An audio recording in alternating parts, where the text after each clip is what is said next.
Rafael is a key company which plays out in the India-Israel defense partnership, and we are with Mr. Miller of Rafael.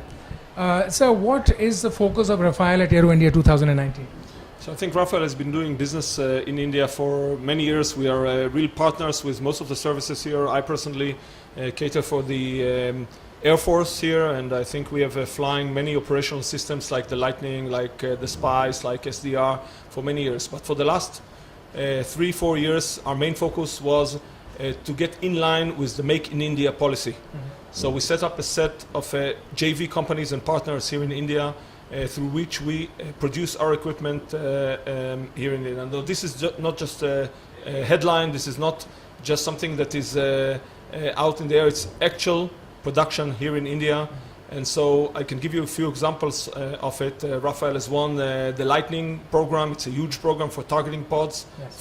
for the Air Force. Major capability of the Indian Air Force. Mm-hmm. Will fly on 5-6 types of fighter jets here. Mm-hmm. And these pods are being actually produced here by our partners of DEFCIS here in India. Another good example can be our SDR radios, airborne SDR radios. Again, after a long process of competition, the Indian Air Force chose Rafael's radio for its entire airborne network. That happened actually 2 years ago, and now we're in the process of supply. But on the other side, we have teamed up together with Astra Microwave Systems. This happened already in 2015, and set up a JV together with them by the name of ARC. This JV today is a company, a running company. And just today we handed to ARC management a check for $30 million, which is the offset portion of this SDR equipment. So under this contract, state-of-the-art radio systems will be produced here in India, in ARC, for the Indian Air Force at first, but for our entire, for the rest of Rafael customers, also abroad, not just here. So just to understand, I mean, you gave a payment of $30 million to this company, but it is for products in India. It's initially right now this specific check and this first program is for the Indian customer, and we are supplying a huge quantity of 1,000 radios, which is a major portion of the Indian Air Force requirements. But when you look into the future, there will be further procurement of these radios, but this becomes also part of our global supply chain. Mm-hmm. So we may also produce these for other customers as well, including Israeli customers and others. So could you please briefly explain me what does this radio do and how is it different from what is available so far? Oh, these radios are really state-of-the-art radios. They are built on special technology that is patented in actually 3 different continents, and they give you capability that is actually not available on the market. It's a high bandwidth, it's low delays, it's application capability of command and control and collision warning and many necessary capabilities. It will be an Indian Air Force communication infrastructure for the next 20-30 years. Today, any child knows that when he has a smartphone, he can do many things on this smartphone. When he goes into a tank or when he goes to fly on an aircraft, suddenly he has nothing. It's a standard phone. So how can you get all of this communication into an aircraft, sharing data, sharing videos, sharing information, sharing knowledge? This is done through this piece of technology, the SDR BNet radio. And this is one, because we brought a state-of-the-art capability here, we've won this competition. We were always also low in price, so it was L1 decision, and now it's being also practically produced here in India, in one of, I think, the best companies we found here for RF production. So is this going to be on all the Indian fighters? It's going to be eventually on all the Indian fighters. Right now it's integrated to 6 different types of platforms, but eventually there are a bit more than that, and we will continue the work. Indian Air Force has already initiated an RFI for an additional batch, and I guess that they will eventually cater for more. Mr. Miller, let's talk about your core capability, which we understand is in the area of missiles, and which is the partnership here in India on that account is really prized. What happened with the Spice? I mean, there were many people who were disappointed that it didn't work out. No, it didn't work with the Spike. Or with a Sorry, spice? Spike. I stand corrected, yes. So Spike, it didn't work out as of now. We still hope that something will happen with the Spike opportunity. I think we brought here our best capability. Spike has been sold around the world in over 30,000 units to over 30 customers. It's one of our prime products. We think it's maybe the best or one of the best missiles for anti-tank in the world. Obviously, it was chosen under a tender process here in India, and we've offered, of course, to produce it here together with BDL and our local partner from BFL, together under a joint company by the name of Kras. And it's up to the customer here to make the final decision on that point. I think the offering is excellent from all aspects, budget-wise, capability-wise, and also local workshare-wise. And we hope So what happened to the JV with Bharat Forge? The JV is running. The JV is running.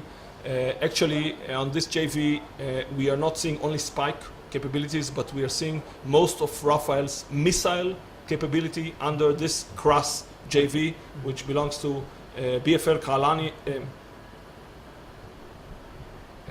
Kalyani on one side, BFL Kalyani on one side, and on the other side on Rafael is a partnership. This JV is already running. If we talked about Spike, we may want to talk a bit about Spice. So for Spice, it's an air-to-ground stand-of-range capability, which actually is a unique capability because it works under stand-off ranges out of the defended area and also in GPS denied or GPS jammed environment. This Spice equipment has been chosen by the Indian Air Force to equip its fighter jets, and we've already supplied them with 2 lots. The second lot was produced in Kras, in our JV with BFL. Actually, the last deliveries we took this month, and so it's a running production line that actually is producing the Spice already. We look into the future. We know that the Indian Air Force has great needs for further Spice equipment, and what we are offering on that end is actually 2 general possibilities. One is further quantities, so we are ready to produce under the long-range glide bomb competition, the LRGB competition, munition at a scale of thousands of units, and this will all be produced here in India under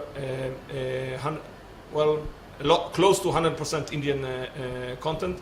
The other thing which we have actually unveiled today in the show is an extended range version of Spice. We call it ROX. It's a very long range capability. We cannot relate to exact range, but we are talking of very long range capability, hundreds of kilometers, and a very unique warhead and robustness capability, so it can engage a relocatable target and also fixed and highly fortified targets with a unique warhead capability. We have presented here to the Air Force. We know that there are strong requirements for that with the arena that is evolving here.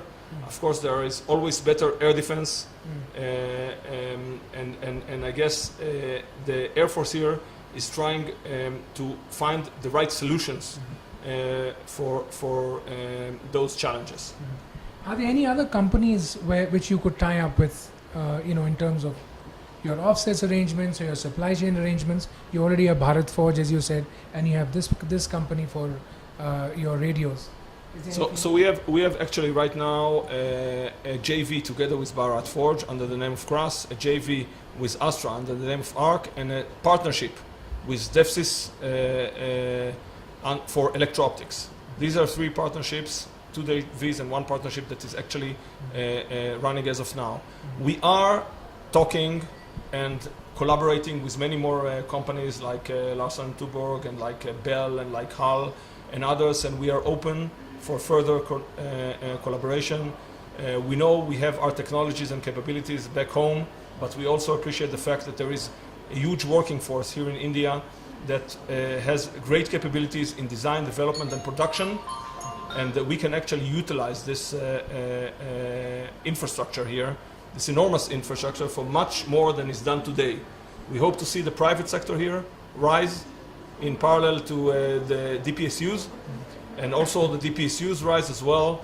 So we're in discussion with many partners here on whatever is relevant. So you talked about the Spike, the Spice, the Rock, and of course this radio program. Are there any particular programs which you are addressing for the Air Force or for any other armed force? Yeah, all of these that I've mentioned are under a specific program, SDRs. There is an Army program for SDRs. There is an Air Force, as I mentioned, running a SDR program, and there will be future procurement for that. For air to ground, as I said, there are 2 running programs in that area, and the Air Force is looking for further requirements, and they've issued RFIs, and they are in the process of issuing RFPs for the long-range glide bomb ammunition, and we hope also to get them interested in the ROCKS capability for longer ranges. Those are running program, and in electro-optics there is an ongoing process with Lightning and with Recalite capability, and I believe that the Indian Air Force will continue with these requirements and programs, because it's a huge Air Force with many capabilities, with a lot of challenges in the arena, and obviously we will continue to push our technologies and our best capabilities and offer it as partnership here with the Indian Air Force. So exciting times ahead for our cooperation here with Israel and of course Rafael. That was Mr. Miller from Rafael. Thank you, sir, very much for talking to us. Thank you.